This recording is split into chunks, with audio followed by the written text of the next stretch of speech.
শয়তানের চেলাচামুন্ডার সংখ্যা এখন কমছে কমছে বলেই তো তাফসীর মাহফিলে আর বাধা হয় না। আগে তো মাহফিল শুনলে ওদের কলিজায় আগুন জ্বলত। 31st নাইটের অনুষ্ঠান হতো, বৈশাখী মেলা হতো, বাউল গান হতো, ডিজে কনসার্ট হতো, বাধা ছিল না। তাফসীর মাহফিল নাম নিলেই 34টা শর্ত দিত।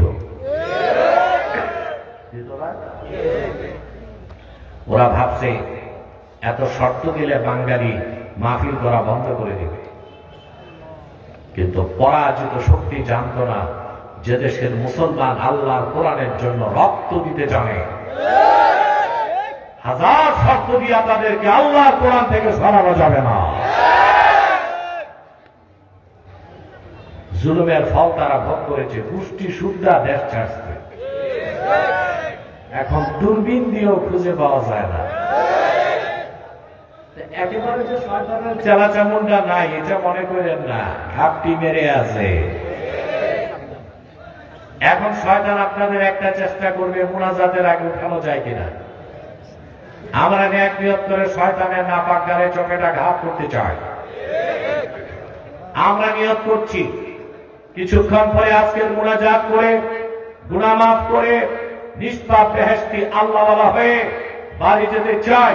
কারা কারা হাত তুলে আল্লাহ তাআলাকে দেখা।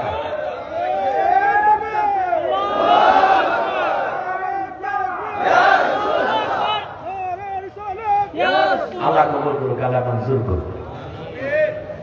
এবার যে ভাইরা দাঁড়িয়ে আছেন, আপনাদেরকে আমার করজোড়ে অনুরোধ, এটা মেলা না, স্টেডিয়াম না, এটা মাহফিল। যদি আদব রক্ষা করে বসতে পারেন, আল্লাহর রহমতের বর্ষণ হবে আপনাদের উপর।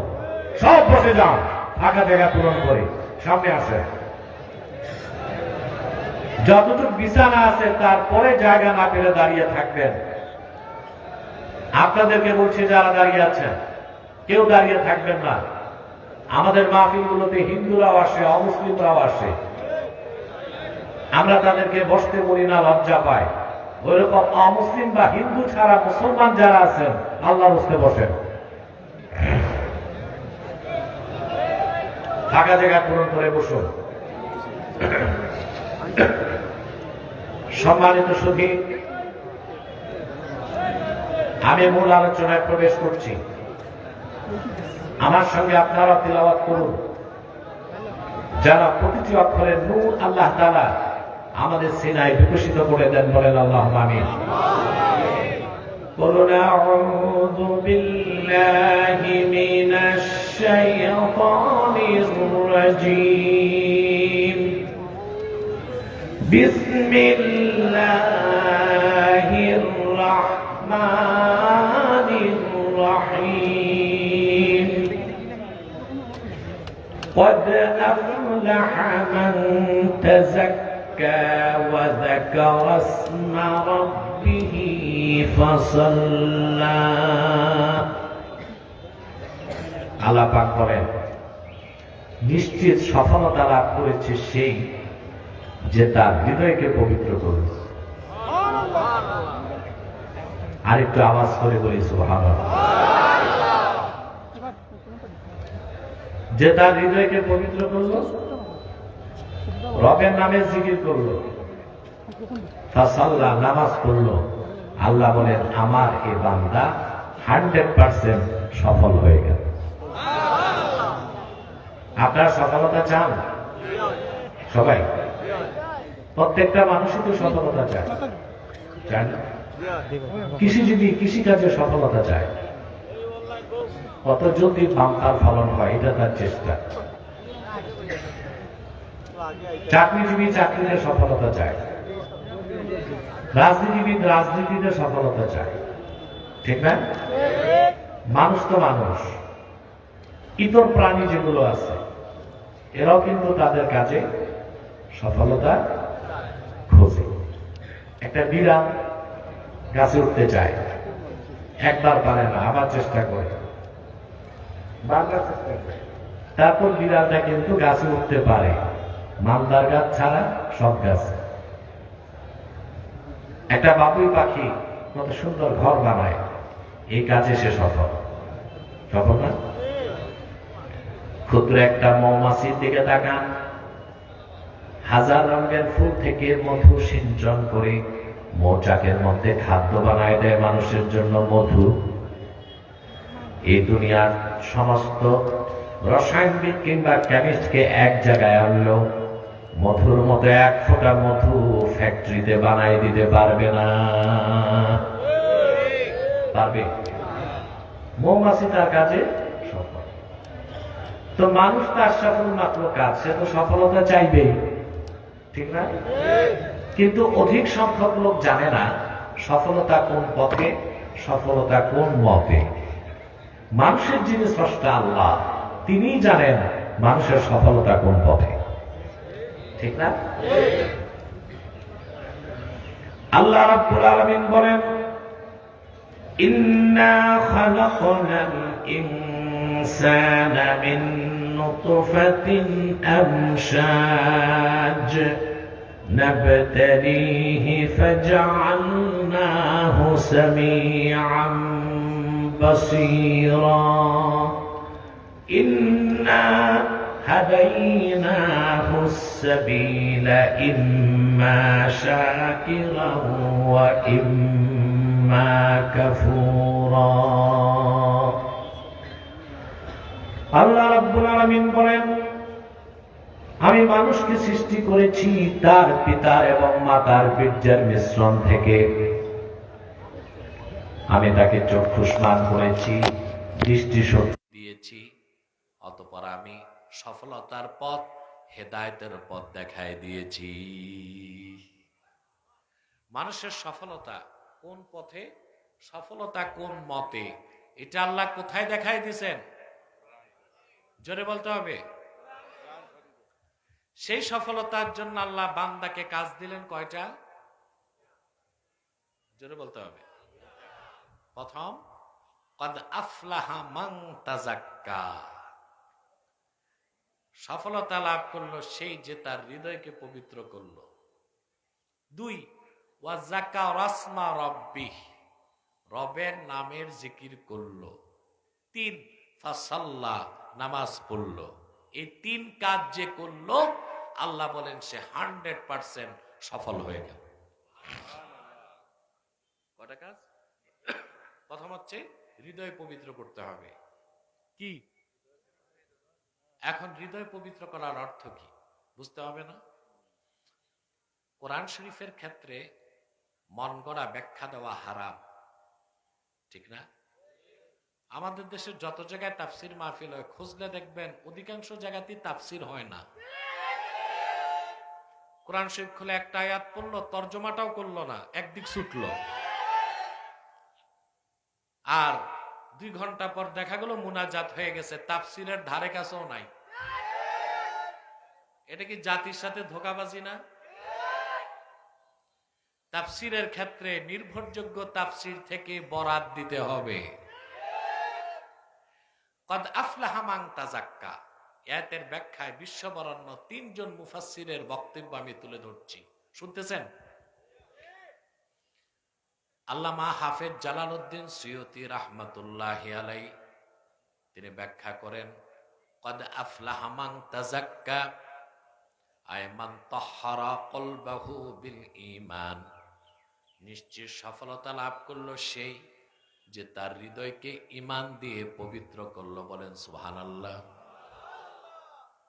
তো হৃদয় পবিত্র হয় কখন? ঈমান আসলে। সুবহানাল্লাহ। যতক্ষণ বান্দার অন্তরে ঈমান থাকবে না, তার অন্তর পবিত্র বলা যাবে না। বিশ্ববরেণ্য আরেকজন মুফাসসির আল্লামা ইবনু কাসির এই আয়াতের ব্যাখ্যায় তিনি লেখেন, কদ আফলাহা মান তাযাক্কা আয় তাহহারা কলবাহু মিনাশ শিরকি ওয়াল কুফরি ওয়াদ দানাস, নিশ্চিত সফলতা লাভ করলো সেই তার হৃদয়কে পবিত্র করলো শিরক থেকে, কুফর থেকে, বাতিল আকীদা থেকে, শিরক থেকে, কুফর থেকে, বিদআত থেকে, যে তার হৃদয়কে পবিত্র করলো, সে লোকটাই সফল হয়ে গেল। কয়জন মুফাসসিরের কথা শুনলেন? বিশ্ববরেণ্য আরেকজন মুফাসসির আল্লামা ইমাম ফখরুদ্দীন রাজি, তিনি আয়াতের তাফসীর করতে গিয়ে লেখেন, ইন্না মারাতিব আ'মালিল মুকাল্লাফি সালাসা, আল্লাহর বান্দার আমলের তিনটা স্তর। তার প্রথমটা হচ্ছে ইজালাতু আকাইদিল ফাসিদাতি মিনাল কলব, ঈমান আনার মাধ্যমে বান্দা তার অন্তর থেকে শিরক কুফর ধুয়ে মুছে পবিত্র করবে, ঈমানের নূর দিয়া তার অন্তরকে মুনাওয়ার করে নিবে। তা বিশ্ববরেণ্য তিনজন মুফাসসিরের বক্তব্য শুনলাম, তারা প্রত্যেকেই বললেন হৃদয় পবিত্র হয় কেমনে? ঈমান আনলে। যার অন্তরে ঈমান চলে আসে সে পবিত্র, আর যার অন্তরে ঈমান থাকে না, শিরক কুফর থাকে, সে অপবিত্র। হৃদয় পাক, মানুষ পাক। হৃদয় না পাক, জোরে মানো, হৃদয় পাক, মানুষ পাক। হৃদয় না পাক, কারণ হৃদয়টাই তো আসল। আসল কি? বুখারী শরীফের হাদিস, আল্লাহর হাবিব ইরশাদ করেছেন, আলা ওয়া ইন্না ফিল জাসাদি মুদগা ইযা সালাহাত সালাহাল জাসাদু কুল্লু ওয়া ইযা ফাসাদাত ফাসাদাল জাসাদু কুল্লু আলা ওয়া হিয়াল কলব। মানুষের দেহে একটা গোশতের টুকরা আছে, এই গোশতের টুকরা ভালো হয়ে যখন যায়, মানুষটা ভালো হয়ে যায়। আর এই গোশতের টুকরা যখন বরবাদ হয়ে যায়, মানুষটাও বরবাদ হয়ে যায়। সাবধান জেনে রেখো, সেই গোশতের টুকরার নাম হচ্ছে কলব, অন্তর। হার্ট, দিল, মন, হৃৎপিণ্ড, কোনটা বুঝলাম? আরে একটা জিনিসেরই ভিন্ন ভিন্ন ভাষায় ভিন্ন ভিন্ন না। আল্লাহ হাবিবের এই হাদিসের সামনে ১৫০০ বছর পরে আধুনিক চিকিৎসা বিজ্ঞান মস্তক নত করে দিয়েছে। এতদিন আপনারা বসবেন না, যারা দাঁড়ায় আছে, আপনাদের কি লজ্জাও নাই? আমি তো জানতাম আপনারা কালচার্ড এবং সিভিলাইজড, সংস্কৃত মনা এবং সভ্য। আমি এতবার বললাম বসতে, দাঁড়িয়ে আছেন। আপনারা যদি বসে ফাঁকা জায়গাগুলো পূরণ করতেন, আমাদের মাজমাটা ভরপুর হয়ে যেত। কোরআনের মাহফিল যত সুন্দর করবেন, আপনার কবর তত সুন্দর হবে। দুপাশ থেকে ভাইরা আসুন, ফাঁকা জায়গাটা পূরণ করুন। শীতকাল, উপরে ছাউনি নাই, তাতে সমস্যা কি? জীবনে কত স্টেডিয়ামে যে খেলা দেখে রোদে পুড়েছেন, বৃষ্টিতে ভিজেছেন, নেতা নেত্রীর চেহারা দর্শন করতে কত মিছিল মিটিং রোদে পড়লেন, আর আল্লাহর কোরআনের ভালোবাসায় বসতে চাচ্ছেন না। আমি জানি না আপনাদের মধ্যে কে কে খান বাহাদুর আসাদুল্লাহ নাতিপুতি, ওরা আপনাদেরকে চেয়ার দিতে পারে না। এত চেয়ার কোত্থেকে দিবে? বসে যান, আর বলবো না। সামনে আসেন, যারা পিছনে তারা সামনে আসেন। ফাঁকা জায়গা রাখলে ওখানে শয়তান বসে। সম্মানিত শুনে কথা শুনতেছেন? আধুনিক বিজ্ঞান আল্লাহর হাবিবের হাদিসের সামনে মস্তক নত করে দিয়েছে। ২০২০ সাল পর্যন্ত চিকিৎসা বিজ্ঞান বলতো মানুষের দেহের ভাইটাল অর্গান, মূল অঙ্গ হচ্ছে মাথা। আর ২০২৪ সালে বিজ্ঞান বলতেছে না, ভাইটাল অর্গান, মানুষের দেহের মূল হচ্ছে অন্তর। কারণ একজন মানুষের যদি মাস্টার স্ট্রোক করে, ব্রেন স্ট্রোক, আর তার নিউরন কোষ 96% যদি ড্যামেজ হয়ে যায়, লাইফ সাপোর্টের মাধ্যমে তাকে বাঁচিয়ে রাখা যায়। তাহলে একজন মানুষের যদি সিআরবি, কার্ডিয়াক অ্যারেস্ট, বড় হার্ট অ্যাটাক হয়, 4 মিনিট যদি তার হার্ট বন্ধ থাকে, এই পৃথিবীতে তাকে বাঁচায় রাখার কোনো ট্রিটমেন্ট নাই। তো দেহের আসল কি মাথা না মন? মাথা না দিল? সুবহানাল্লাহ। আমি বলে থাকি human body as like a state, heart is the capital of this state. মানুষের দেহটা একটা রাষ্ট্রের মতো, আর হার্ট হচ্ছে ওই রাষ্ট্রের রাজধানীর মতো। এখন আপনারা জানেন মডার্ন ওয়ার পলিসি, আধুনিক যুদ্ধনীতি বলে রাজধানী যার দেশ তার, রাজধানী যার দখলে দেশ তার দখলে। বাংলাদেশের রাজনীতিতে এটার প্রমাণ পাইছেন? 16 বছর জুলুম করছে যারা, আপনারা হইচই করছেন, বাইরে কাজ হয় নাই। আলেম ওলামা রক্ত দিল, ছাত্র জনতা রাজধানী দখল করলো, বিনা নোটিশে 45 মিনিটে দেশ ছেড়ে পলায়ন করলো। করে নাই? রাজধানী আপনাদের, দেশ একই অবস্থা সিরিয়াতে বাশার আল আসাদ। 11 বছর জুলুম করছে। কত বছর? বেছে বেছে সুন্নি আলেমদেরকে হত্যা করছে। সে হচ্ছে শিয়া, নিকৃষ্ট শিয়া, নুসাইরিয়া। শিয়াদের এই অংশটা কাফের। বাশার আল আসাদ হচ্ছে শিয়া, নুসাইরিয়া। 5 লক্ষ মানুষকে হত্যা করছে 11 বছরে। 1,50,00,000 মানুষ বাস্তুহারা হয়েছে। সুন্নিদের পক্ষে একজন মর্দে মুজাহিদ 60টা বন্দুক নিয়ে মাঠে নামছে। আল্লাহু আকবার। এখন টপ অফ দ্য ওয়ার্ল্ড, সারা বিশ্বে যার নাম জুলানি, 60টা বন্দুক নিয়ে মাঠে নামছে।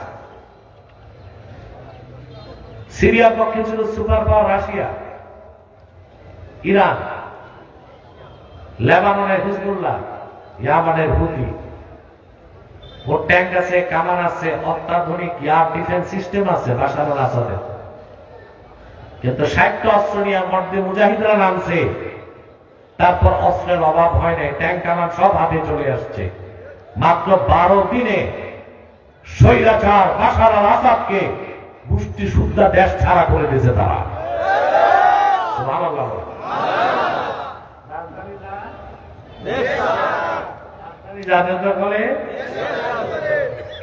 আমি সরকার পতনের আগে আমার বক্তব্যে এটা বলতাম, ওটা আমার পক্ষ থেকে একটা মেসেজ ছিল।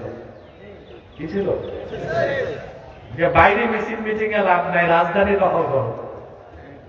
কথা বুঝেন? আলহামদুলিল্লাহ, আমার অনেক কথাই শীর্ষ সমন্বয়করা, আমার ভক্তবৃন্দ আছে, গ্রহণ করছে। সরকার আমাকে ডেকেছে, আমি যাই নাই। কারণ আমি জানি যে মৌলবীরা সরকারের কাছে যায়, ওরা মূল কাজ ভুলে হালুয়া রুটির ভাগ নেয়। আমাকে ডেকেছে 5 তারিখ, আমাকে ক্যান্টনমেন্ট থেকে ফোন করেছে, সেনা প্রধানের বৈঠকে যাব। আমি ছিলাম মালয়েশিয়াতে। দেশে আসার পর গত 10 দিন আগে আবার ডেকেছে। অনেক আলেম ওলামা গেছে। আলেমদের সাথে আবার হিন্দুদের, ব্রাহ্মণ, খ্রিস্টানদের পুরোহিত গেছে। আমার সেদিন দিনে মাহফিল ছিল হবিগঞ্জের নবীগঞ্জে। আমি বলেছি, গরিব মানুষগুলো রক্ত পানি করা ঘামের পয়সায় মাহফিল করতেছে, এটা আমি বাদ দিতে পারবো না। রাতে মিটিং হলে আমি যাব। আর আমার আগ্রহ ছিল না যাওয়ার, কারণ আমার কথা তো শুনবে না। তো ওখানে যে ট্যাগ লাগাবার দরকার কি? তবে আমার কিছু পরামর্শ তারা নিয়েছে। ভারতের বিরুদ্ধে আমি 3টা পলিসি দিয়েছি। তার মধ্যে একটা তো গ্রহণ করছে, দ্রুত লালমনিরহাট এয়ার বেস তৈরি করতেছে। আলহামদুলিল্লাহ। আপনার আমার বক্তব্যটা দেখেছিলেন, ভারতের বিরুদ্ধে যে বক্তব্যটা ছিল। সরকারকে আমি 3টা পলিসি দিয়েছি, মোটামুটি 3টাই নিছে তারা। তা আমি তো এটাই চাই, কাছে যাওয়ার দরকার নাই, দূর থেকে পরামর্শ দিব, তাই তো ভালো। আর যদি আমাকে গ্যারান্টি দেয় আমার সব কথা শুনবে, সরকারের দরজায় আমি সকাল বিকাল 70 বার যাব। সব শুনবে না, আমার যে হালুয়ারুটির ভাগ দেওয়ার দরকার আছে? যারা যায় ওই হালুয়ারুটি চায়।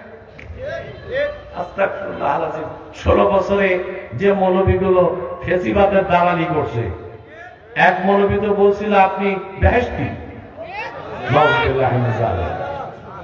এই মৌলবী এখন নিখোঁজ, এর আর দূরবীন দিয়েও খুঁজে পাওয়া যাচ্ছে না। এটা আরেকজন বলছিল কওমি জননী, এই বেটা ক্ষতিপিরি হারাইছে। আমার কথা, আলেম ওলামা থাকবে দল নিরপেক্ষ, কোরআন ও সুন্নাহর আলোকে যা বলা দরকার তাই বলতে হবে। হিংসুকের হিংসা, নিন্দুকের নিন্দা, অত্যাচারীর অত্যাচারকে হক্কানি আল্লাহওয়ালা আলেম কখনো ভয় পায় না। ভয় পায় আলেম ওলামার প্রতি, সারা দেশের আলেমদের প্রতি এটাই আমার অনুরোধ থাকে, আপনারা এক থাকুন। পৃথিবীর কোন অপশক্তি বাংলাদেশে হাত বসাতে পারবে না। তাহলে রাজধানী যান, শয়তান এটা ভালো করে যাবে। এই জন্য শয়তান মানুষের মাথা দখল করে না, কান দখল করে না, নাক দখল করে না, দখল করে অন্তর। কারণ শয়তান জানে রাজধানী আমার, মানুষটা আমার। হাদিস সাক্ষ্যে আল্লাহ হাবিবের সাথ করেছেন, আশ-শায়তানু জাসিমুন আলা কলবি বনি আদম ইযা যাকারা ফাখানাসা ওয়া ইযা গাফালা ফাওয়াসওয়াসা। শয়তান বনি আদমের অন্তরে আসন গেড়ে বসে যায়। বান্দা যখন আল্লাহর জিকির করে শয়তান পালায় যায়, বান্দা যখন আল্লাহর জিকির থেকে গাফেল হয় শয়তান ওয়াসওয়াসা দিতে থাকে। তাহলে আল্লাহ যে বলছেন হৃদয় পবিত্র করো, এর মানে হচ্ছে ঈমান দিয়ে হৃদয় পাক করতে হবে, শিরক কুফর দূর করতে হবে। হৃদয় পাক মানুষ পাক, হৃদয় না পাক মানুষ না পাক। এই জন্য আল্লাহর হাবিবের ঈমানদার উম্মত জীবিত থাকলেও পবিত্র, মৃত্যুর পরও পবিত্র। সুবহানাল্লাহ বলবেন। কাফের মুশরিক 70 বার গোসল করলেও অপবিত্র, কারণ হৃদয় না পাক মানুষটাও না পাক। মুমিনের হৃদয় পাক, মানুষটাও। সুবহানাল্লাহ বলবেন। কথাটা আমার না, বুখারী শরীফের হাদিস। আল্লাহর হাবিব সাল্লাল্লাহু আলাইহি ওয়াসাল্লাম বলেছেন, সুবহানাল্লাহ ইন্নাল মুমিনা লা ইয়ানজুসু হাইয়ান ওয়ালা মাইয়াতা। সবটুকুন পবিত্রতা আল্লাহ। আমার ঈমানদার উম্মত কখনো নাপাক হয় না, জীবিত থাকলেও পবিত্র, মৃত্যুর পরও পবিত্র। বলেন সুবহানাল্লাহ। মুমিন কখনো নাপাক হয় না যতক্ষণ ঈমান থাকবে। কাফের কখনো পাক হয় না যতক্ষণ কুফর থাকবে। হৃদয়ে ঈমান আসলো, হৃদয় পাক, মানুষ পাক। হৃদয়ে শিরক কুফর, হৃদয় না পাক, মানুষটা। আমি বুঝাইতে পারতেছি না? বুঝো না? বুঝতেছ? এখন একটা মাসালা বলবো আমি, মাসালাটা লজ্জাজনক। আমাকে তো এনে অনেকক্ষণ বসাইছেন, আমার তো টাইম মতো উঠে যেতে হবে, বুঝেন নাই? আসিয়া কমসে কম তো আধা ঘন্টার বেশি আছে। আপনাদের কষ্ট হবে না তো? আমি কিন্তু এখানে জোহর করছি স্টেজে, দুপুরের খাবার দাবার এসে করি নাই এখানে। কেন? আমি যদি খেতে বসতাম আপনারা সময় পেতেন মোটে আধা ঘন্টা, ঠকতেন না আপনারা। আর আমি জানি মুমিন যত কম খায় তার স্পিরিচুয়াল পাওয়ার, আধ্যাত্মিক শক্তি তত বাড়ে। আমি জানি আপনারাও না খেয়ে এসেছেন, এতে আপনাদের লাভই হচ্ছে। সুবহানাল্লাহ। কথা তো শুনতেছেন? হৃদয় পাক, হৃদয় না পাক। এই জন্য মুমিন সবসময় পাক আর কাফের সবসময়। এখন আপনাদের একটা সমস্যা, আপনার একটা ভুল মাসালা শিখছেন। বিয়ের পর যখন স্ত্রীর সান্নিধ্যে যান না, বাচ্চারা যদি কয়ে যাই কেমন হবে? তোমরা কহ যান না। তখন ফিজিক্যাল রিলেশন হলে গোসল ফরজ হয় না? তা আপনারা মনে করেন যে আপনারা নাপাক হয়ে গেছেন, নাপাক হয়েছেন বলে গোসল দিয়েছে। আসলে কি মুমিন কখনো নাপাক হয়? আমাদের দেশে বক্তারাও ভুল ওয়াজ করে, বলে ভাই সব যখন স্ত্রীর কাছে যাবেন বীর্যপাত ঘটবে, নাপাক হয়ে গেলে গোসল করবেন। মুমিন কখনো নাপাক হয় না, গোসল ফরজ হয়। গোসল ফরজ হওয়ার মানে এই না যে নাপাক হয়েছে। ঠিকটা তো ঠিক মতো বললেন না। তাহলে আপনারা যখন স্ত্রীর কাছে যাবেন গোসল ফরজ হবে, নাপাক বলবেন নিজেকে? কি বলবেন? জুনুব। জুনুব। আম্মাল জুনুব ফাহুয়া আল্লাযী ওয়াজাবা আলাইহি গুসলুল জানাবা। যে ব্যক্তি স্ত্রীর কাছে গেল, বীর্যপাত ঘটে, স্ত্রীর কাছে যাক না যাক, স্বপ্নেও যদি বীর্যপাত ঘটে, ওর উপর গোসল ফরজ। সে ব্যক্তিকে বলা হবে জুনুব। সে নামাজ পড়তে পারবে না, কোরআন শরীফ পড়তে পারবে না। নামাজ পড়তে পারবে না, সে জুনুব হবে। মুমিন কখনো নাপাক হয় না। আল্লাহ কি বিয়ে শাদী দিয়েছেন ডেলি ডেলি নাপাক হইতে? এইটা একটা ভুল না? ছোটখাটো ভুল না, বড় ধরনের ভুল।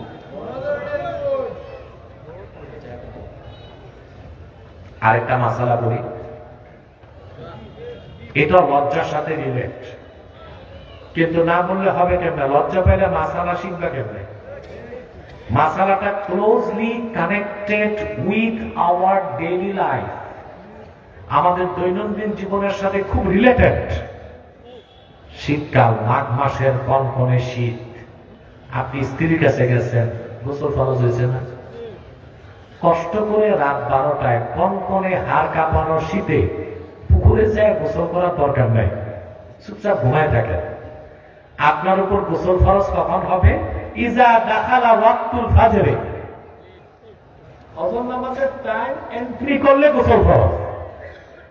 এর আগে যেহেতু গোসল ফরজ না, এই শীতের মধ্যে কষ্ট করে রাত 12টায় পুকুরে জায়গা গোসল করতে তো পারে কি কইছে?